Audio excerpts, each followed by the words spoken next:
Doctor ortho Ayurvedic oil and capsule, अब दर्द भी घुटने टेकेगा।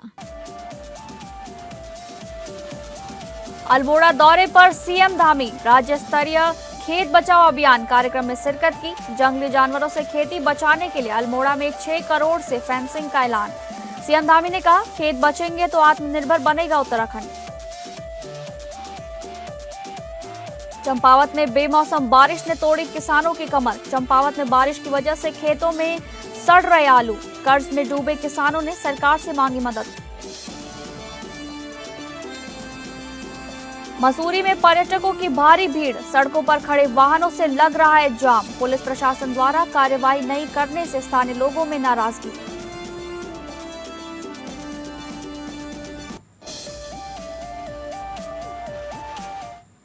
नमस्कार, आप सभी का बहुत बहुत स्वागत है उत्तराखंड न्यूज में। मैं हूं आपके साथ शालिनी राणा। शुरुआत करेंगे उत्तराखंड से जुड़ी खबरों की। उत्तराखंड के मुख्यमंत्री पुष्कर सिंह धामी ने शनिवार को अल्मोड़ा के हवालबाग में आयोजित राज्य स्तरीय खेत बचाओ अभियान कार्यक्रम में शिरकत की, जहां वो बतौर मुख्य अतिथि कार्यक्रम को संबोधित करते हुए सीएम धामी ने अल्मोड़ा जिले में बंदरों और जंगली जानवरों से खेती की सुरक्षा के लिए 6 करोड़ रुपए की लागत से तारबाड़ यानी कि फेंसिंग योजना शुरू करने की घोषणा की। मुख्यमंत्री ने कहा कि खेत बचाओ अभियान अब सिर्फ एक सरकारी कार्यक्रम नहीं, बल्कि जन भागीदारी से जुड़ा एक बड़ा जन आंदोलन बन चुका है। सीएम धामी ने कहा कि किसान केवल अन्नदाता ही नहीं, बल्कि देश की शक्ति और हिम्मत है। हमारी संस्कृति में मिट्टी केवल भूमि का टुकड़ा नहीं, बल्कि माँ के समान पूजनीय है। इसलिए मिट्टी की उर्वरा शक्ति को बनाए रखना और खेतों को रासायनिक खाद से मुक्त रखना आवश्यक है। भविष्य की पीढ़ियों के लिए स्वास्थ्य और सुरक्षित कृषि व्यवस्था छोड़ना हम सभी की जिम्मेदारी है, ऐसा मुख्यमंत्री ने कहा। मुख्यमंत्री ने आगे कहा कि आज राज्य सरकार की योजनाओं का लाभ सीधे किसानों के बैंक खातों में डायरेक्ट बेनिफिट ट्रांसफर यानी कि डीबीटी के माध्यम से किया जा रहा है। इससे बिचौलियों की भूमिका पूरी तरह समाप्त हो गई है। प्रदेश में करीब 23,000 हेक्टेयर क्षेत्र में सुगंधित फसलों के उत्पादक को बढ़ावा दिया जा रहा है। साथ ही मंडुआ, झंगोरा और चौलाई जैसे मोटे अनाजों के संरक्षण पर विशेष जोर दिया जा रहा है।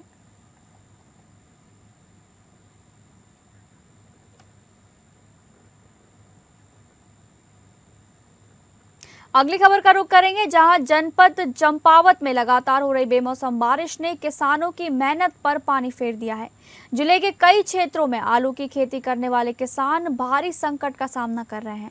लगातार बारिश के चलते खेतों में तैयार फसल खराब हो रही है और कई जगह आलू सड़ने लगे हैं, जिससे किसानों की चिंता लगातार बढ़ती जा रही है। किसानों का कहना है कि इस वर्ष मौसम की मार ने उनकी आर्थिक स्थिति को पूरी तरह प्रभावित कर दिया है। एक और फसल बर्बाद हो रही है तो दूसरी ओर बाजार में आलू का उचित दाम भी नहीं मिल पा रहा है।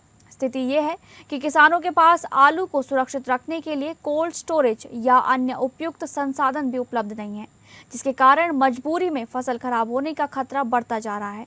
स्थानीय किसानों के अनुसार लगभग 80% किसानों ने खेती के लिए बैंक से लोन लिया हुआ है, लेकिन फसल खराब होने के कारण अब कर्ज चुकाना भी बड़ी चुनौती बनता दिखाई दे रहा है। किसानों का कहना है कि यदि समय रहते प्रशासन और सरकार की ओर से सहायता नहीं मिली तो आने वाले समय में लोग खेती से दूरी बनाने को मजबूर हो सकते हैं। किसानों ने जिला प्रशासन से मांग की है कि प्रभावित किसानों का सर्वे कराया जाए, फसल नुकसान का उचित मुआवजा दिया जाए तथा कृषि ऋण में राहत प्रदान की जाए, ताकि किसानों को इस संकट से उबरने में मदद मिल सके। अब बड़ा सवाल यह है कि आखिर अन्नदाता की इस पीड़ा को प्रशासन कब तक गंभीरता से लेगा। क्या किसानों को समय पर राहत मिलेगी या फिर मेहनत यूं ही बारिश में बहती रहेगी। क्या कहेंगे, गरीब लोग ऐसे ही मारे जाएंगे और क्या कहेंगे। अब इसके लिए मौसम के लिए तो कुछ कह ही नहीं सकते, लेकिन जैसे फसल का है, कुछ फसल की व्यवस्था तो होनी चाहिए। पहले कोई सरकारी रेट हो, कहीं पे कोई व्यवस्था हो, आलू खोद के हम कहीं पे रख सकें उसको, तब तो हमारे लिए कुछ आलू लगाने का फायदा है, नहीं तो नुकसान ही नुकसान है। कई किसान क्या, हमारे यहाँ कम से कम 80% आदमी जो है लोन लेके ही आलू लगाता है। आलू का बीज उस समय 35 रुपए से 40 रुपए के बीच में मिलता है। अभी बिकते समय जो है 11 रुपए प्रति किलो बाजार में उसका रेट हो रहा है। तो किसान तो वैसे ही परेशान है। अगली खबर, मॉनसून से पहले चंपावत प्रशासन पूरी तरह एक्शन मोड में नजर आ रहा है। मुख्यमंत्री के निर्देशों के क्रम में जिलाधिकारी मनीष कुमार ने शनिवार को जनपद के कई संवेदनशील क्षेत्रों का स्थलीय निरीक्षण कर आपदा सुरक्षा, बाढ़ संरक्षण एवं विकास कार्यों की जमीनी हकीकत का जायजा लिया। इस दौरान उन्होंने संबंधित विभागों को मानसून शुरू होने से पहले सभी स्वीकृत कार्य गुणवत्ता के साथ समयबद्ध तरीके से पूर्ण करने के सख्त निर्देश दिए। जिलाधिकारी ने टनकपुर, शारदा बैराज, शारदा घाट, किरोड़ा नाला, बूम और बाटना घाट क्षेत्रों का दौरा कर चल रहे सुरक्षा एवं विकास कार्यों की समीक्षा की। निरीक्षण के दौरान बाढ़ सुरक्षा कार्यों में तेजी लाने के भी निर्देश दिए गए। जिलाधिकारी ने कहा कि चैनलाइजेशन कार्य पूरा होने के बाद स्थायी और प्रभावी बाढ़ सुरक्षा व्यवस्था सुनिश्चित की जाए ताकि बरसात में लोगों को किसी भी प्रकार की परेशानी का सामना न करना पड़े। शारदा नदी तट पर चल रहे कार्यों को लेकर जिलाधिकारी ने सिंचाई विभाग को कार्यों में तेजी लाने और प्रभावी क्रियान्वयन सुनिश्चित करने के निर्देश दिए। उन्होंने स्पष्ट कहा कि जनहित से जुड़े कार्यों में लापरवाही और अनावश्यक देरी किसी भी स्थिति में स्वीकार नहीं की जाएगी।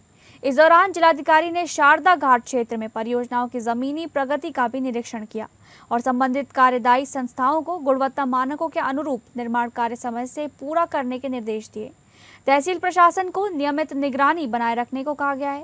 निर्माणाधीन चूका हेलीपैड का निरीक्षण करते हुए जिलाधिकारी ने लोक निर्माण विभाग को अगस्त माह से पहले निर्माण कार्य पूरा करने के भी निर्देश दिए। साथ ही हेलीपैड परिसर में अवरोधक पेड़ों के नियमानुसार निस्तारण और अन्य आवश्यक व्यवस्थाएं समय रहते पूरे करने को कहा गया। वहीं पूर्णागिरी रोपवे परियोजना की प्रगति की समीक्षा में बताया गया कि करीब 40% कार्य पूरा हो चुका है और मई 2027 तक परियोजना को पूरा करने का लक्ष्य रखा गया है। जिलाधिकारी ने श्रमिकों की सुरक्षा को सर्वोच्च प्राथमिकता बताते हुए सभी सुरक्षा मानकों का कड़ाई से पालन सुनिश्चित करने के भी निर्देश दिए। हमारा मानसून जो सीज़न है वो स्टार्ट होने वाला है। उससे पहले राज्य सरकार और माननीय मुख्यमंत्री जी के लगातार निर्देश प्राप्त हुए हैं कि ऐसे जितने भी संवेदनशील क्षेत्र हैं उनका भ्रमण कर लिया जाए और जो भी एहतियाती कदम है उसको समय से उठा करके जो आम जनमानस है उसको किसी प्रकार की कोई कठिनाई न हो उसको सुनिश्चित किया जाना है। साथ ही आपको विदित है कि शारदा कॉरिडोर जो है वो राज्य सरकार की का एक प्रमुख कार्यक्रम है जिससे इस पूरे टनकपुर और चंपावत क्षेत्र में पर्यटन को विस्तृत रूप से उसका आकार दिया जाना है। उसके क्रम में जो किरोड़ा नाला पे कार्य चल रहा था उसका भी भ्रमण किया गया। अगली खबर, टनकपुर तहसील के ग्राम मनिहार गोठ में बरसात के दौरान जलभराव और नाले में जमा गंदगी की समस्या को लेकर प्रशासन हरकत में आ गया है। मुख्यमंत्री के निर्देशों के क्रम में जिलाधिकारी मनीष कुमार ने गांव का स्थलीय निरीक्षण कर ग्रामीणों की समस्याओं को मौके पर सुना और अधिकारियों को तत्काल कार्रवाई के निर्देश दिए। ग्रामीणों ने जिलाधिकारी को बताया कि नाले की नियमित सफाई नहीं होने से बरसात के समय पानी की निकासी बाधित हो जाती है, जिससे घरों में जलभराव की गंभीर समस्या पैदा होती है। समस्या को गंभीरता से लेते हुए जिलाधिकारी ने सिंचाई विभाग को नाले की तत्काल सफाई सुनिश्चित करने के निर्देश दिए। इसके साथ ही राष्ट्रीय हरित अधिकरण यानी कि एनजीटी के मानकों के अनुरूप सिंचाई विभाग और नमामि गंगे परियोजना के बीच समन्वय स्थापित कर स्थायी समाधान की कार्य योजना तैयार करने के भी निर्देश दिए गए। जल निकासी व्यवस्था को मजबूत करने के लिए आवश्यक स्थानों पर आरबीएम कार्य कराने के भी निर्देश दिए गए हैं। निरीक्षण के दौरान तहसीलदार पिंकी आर्या, सिंचाई विभाग के अधिशासी अभियंता मनोज तिवारी, नगर पालिका टनकपुर के अधिशासी अधिकारी ऋषभ उनियाल सहित कई अधिकारी मौजूद रहे।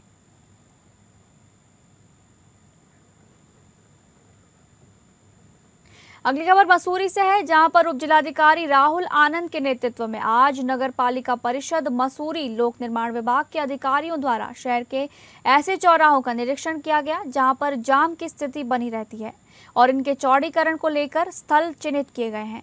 इस क्रम में मसूरी के कुल 9 ऐसे स्थानों को चिन्हित किया गया है जिनका चौड़ीकरण सौंदर्यकरण होना है, जिसमें लाल बहादुर शास्त्री राष्ट्रीय प्रशासनिक अकादमी गेट, लाइब्रेरी चौक, 0 पॉइंट, अनुपम चौक, अग्रसेन चौक, पिक्चर पैलेस चौक, किंगक्रेग चौक शामिल हैं। लंबे समय से इन क्षेत्रों में चौड़ीकरण की मांग की जा रही थी।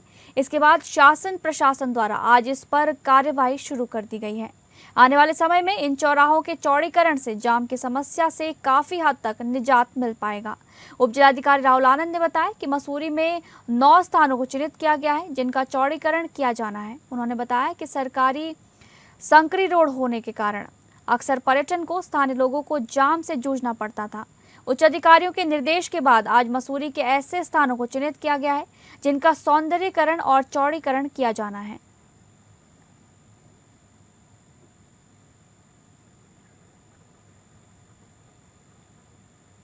अगली खबर, मसूरी में इन दिनों पर्यटक सीजन चरम पर है और लाखों की संख्या में पर्यटक मसूरी पहुंच रहे हैं, लेकिन जाम लगने के कारण लोगों को भारी परेशानी का सामना करना पड़ रहा है।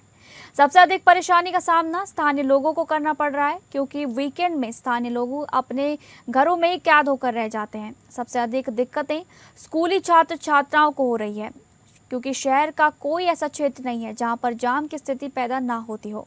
जाम लगने का मुख्य कारण सड़कों पर खड़े वाहन होते हैं और शटल सर्विस सेवा का भी संचालन किया जाता है, जिसके कारण यहां पर भी दर्जनों टैक्सी और बस खड़ी रहती हैं। यहां से पिक्चर पैलेस और लाइब्रेरी जाने वाले वाहन जाम में फंस जाते हैं।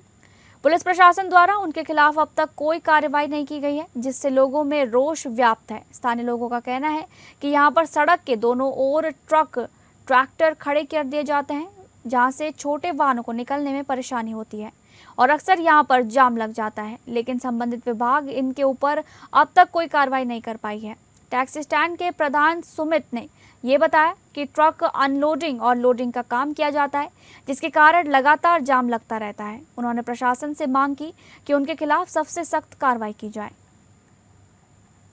बिल्कुल, ये हमारी लगभग जो मसूरी की 9 चौक पॉइंट्स हैं, उन सभी 9 चौक पॉइंट्स इंक्लूडिंग लबासना चौक, मलिंगार, किंग क्रैग, आपका लाइब्रेरी चौक, 0 पॉइंट, अनुपम चौक, अग्रसेन चौक, इन समस्त पिक्चर पैलेस, इन समस्त जगहों का हम जंक्शंस का निरीक्षण कर रहे हैं सभी डिपार्टमेंट के साथ कि यहाँ पे जंक्शन इंप्रूवमेंट का कार्य कर सकें। किस तरह से जो अभी हमारी ये संकरी रोड है उस पर उसका चौड़ीकरण और सौंदर्यीकरण कर सके, साइनेजेस लगा सके ताकि लोगों को भटकना ना पड़े और सुगमता से जो ट्रैफिक 2 वे ट्रैफिक है वो चलता रहे और यहाँ पे मसूरी को जाम की समस्या से निजात मिल सके।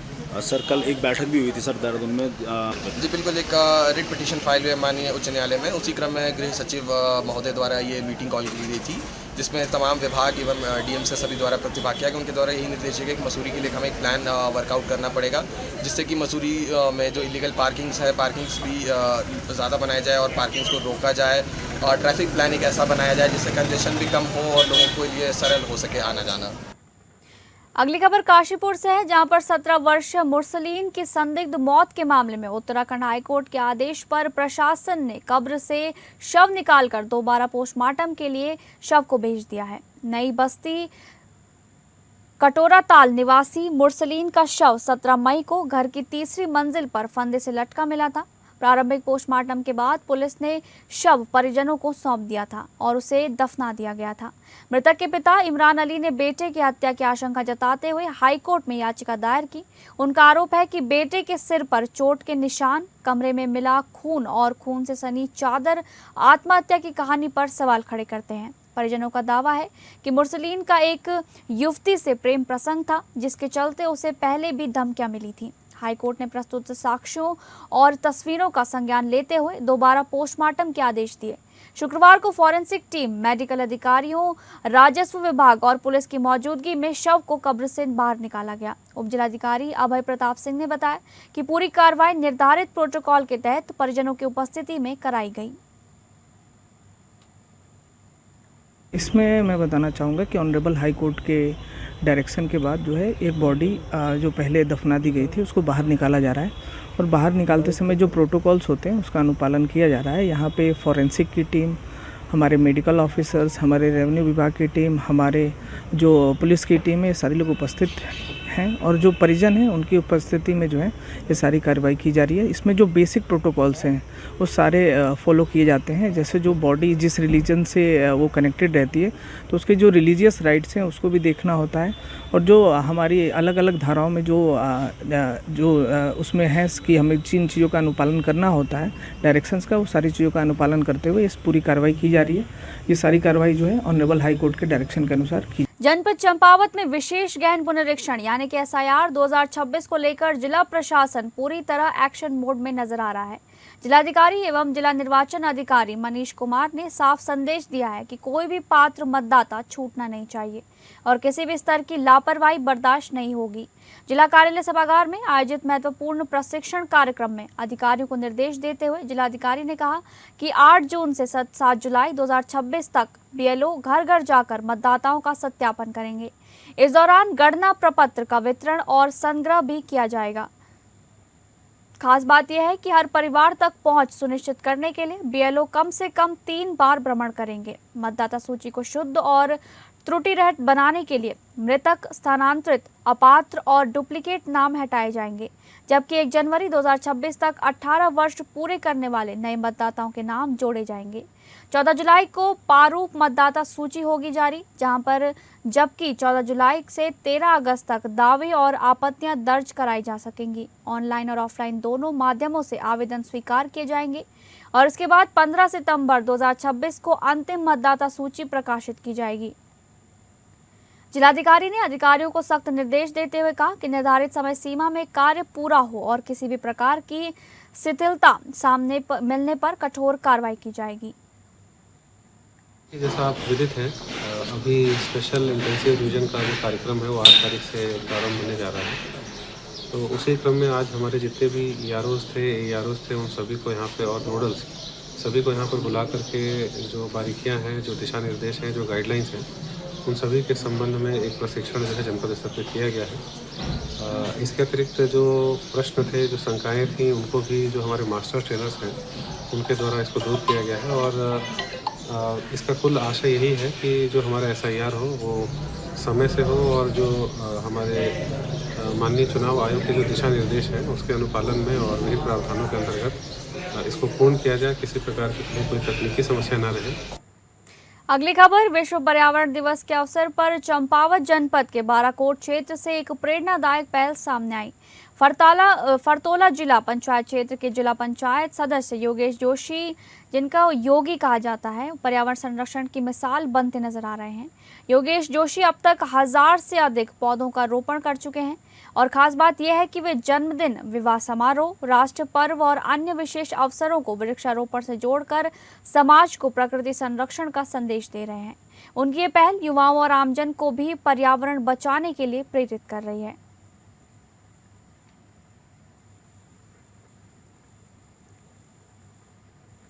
अगली खबर का रुख करेंगे, जहां चारधाम यात्रा 2026 को देखते हुए हरिद्वार में खाद्य सुरक्षा विभाग ने पैकेज ड्रिंकिंग वाटर निर्माण इकाइयों, रेस्टोरेंट, ढाबों और डेयरियों पर सघन जांच अभियान चलाया। निरीक्षण के दौरान 3 पानी निर्माण इकाइयों को आवश्यक दस्तावेज न मिलने पर नोटिस जारी किया गया, जबकि एक कैंटीन में 4.5 किलो बासी उबले चने नष्ट कराए गए। विभाग ने बिना लाइसेंस कारोबार करने वाले खाद्य कारोबारी के खिलाफ चालान की कार्रवाई भी की है। अधिकारियों का कहना है कि यात्रियों को सुरक्षित खाद्य सामग्री उपलब्ध कराने के लिए यह अभियान लगातार जारी रहेगा। अधिकारी महोदय द्वारा सब निर्देश दिए गए हैं कि चारधाम यात्रा को आगामी कावड़ को देखते हुए लगातार अभियान चलाया जाए। इसी परिप्रेक्ष्य में मेरे द्वारा FSO की टीम बनाई गई है, लगातार निरीक्षण कर रही है, कार्रवाई कर रही है। इसी परिवेश में हमारे जो आजकल जो मैन्युफैक्चरिंग यूनिट है उस पर निरीक्षण किया जा रहा है। आज 2 सैंपल हमने वाटर जो प्रोसेसिंग यूनिट है उनसे लिए हैं और जो ढाबे, रेस्टोरेंट, जो भी खाद्य सामग्री जहाँ पे निर्माण की जा रही है, अनैतिक करने में उन्हें 5 लोगों के खिलाफ मुकदमे दायर किए। अगली खबर, जनपद चंपावत के शहर से सटे एक गांव में एक सनसनीखेज मामला सामने आया है। बताया जा रहा है कि एक ही दुकान में काम करने वाले युवक और नाबालिग लड़की के बीच कथित रूप से संबंध बन गए।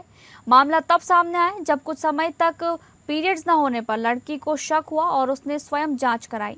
जांच रिपोर्ट में प्रेगनेंसी पॉजिटिव आने के बाद परिवार और आसपास के लोगों में हड़कंप मच गया। इसके बाद लड़की को अस्पताल ले जाया गया, जहां अल्ट्रासाउंड के दौरान मामला सामने आया। चूंकि लड़की नाबालिग बताई जा रही है, इसलिए अस्पताल प्रशासन ने तत्काल चाइल्ड हेल्पलाइन को सूचना दी। सूचना मिलते ही पुलिस विभाग हरकत में आया और त्वरित कार्रवाई करते हुए आरोपी युवक के खिलाफ संबंधित धाराओं में मुकदमा दर्ज किया गया। पुलिस ने आरोपी को गिरफ्तार कर न्यायालय में पेश किया, जहां से उसे न्यायिक हिरासत में भेज दिया गया है। मामले की विवेचना की जा रही है और पुलिस पूरे मामले के हर पहलू की जांच में जुटी हुई है।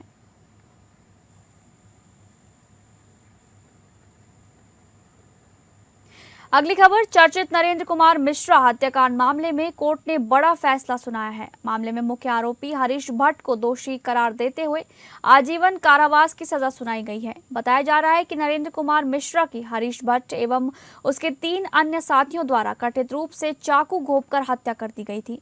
घटना के बाद मृतक के बड़े भाई देवेंद्र मिश्रा द्वारा टनकपुर थाने में प्रथम सूचना रिपोर्ट दर्ज कराई गई थी। पुलिस विवेचना के बाद मामला न्यायालय पहुंचा, जहां अभियोजन पक्ष द्वारा 7 गवाह पेश किए गए। साक्ष्यों एवं गवाहों के आधार पर 4 जून 2026 को न्यायालय ने अपना फैसला सुनाते हुए मुख्य आरोपी को दोषी मानकर आजीवन कारावास की सजा से दंडित किया। इस चर्चित मामले में जिला शासकीय अधिवक्ता फौजदारी चंपावत विद्याधर जोशी ने प्रभावी पैरवी करते हुए अभियोजन पक्ष को मजबूती से रखा। न्यायालय के इस फैसले को न्याय की बड़ी जीत माना जा रहा है। ये 26 दिसंबर 2024 की शाम को लगभग 6 साढ़े 6 बजे के मध्य में जो ये नरेंद्र कुमार मिश्रा हैं, तो इनकी हरीश भट्ट और उसके 3 अन्य साथियों ने मिलकर के उनकी चाकू से गोद करके हत्या कर दी गई थी।